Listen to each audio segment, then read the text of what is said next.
ঘটনা আজকে পরশুদিন আমার বাড়ির পাশেই রূপম সাহা চাকরি করে বিশালগড় এসপি বিশালগড় থানাতে। ওর বাবার নাম হইল রতন সাহা, আমাদের 37 নং বুথের বুথ সভাপতি।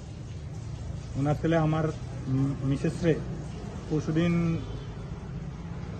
বাড়ি থেকে 2টা 2:30টার সময় বাইরে গেছে।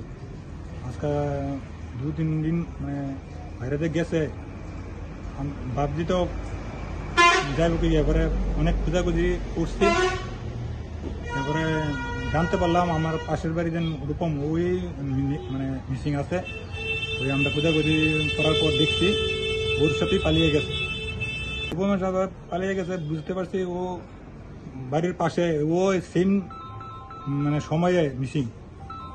যাওয়ার পথে আমার একটা ছোট্ট বাচ্চা আছে, বাড়ির ঘরের স্বর্ণ আছে 4 থেকে 4.5 ভরি হয়ে প্রায় 1 লাখ টাকা আছে।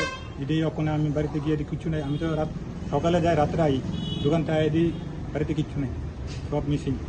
বাচ্চা এখন বাড়ি দিয়ে রেখে গেছে। থানাতে এখন অফেয়ার করবো।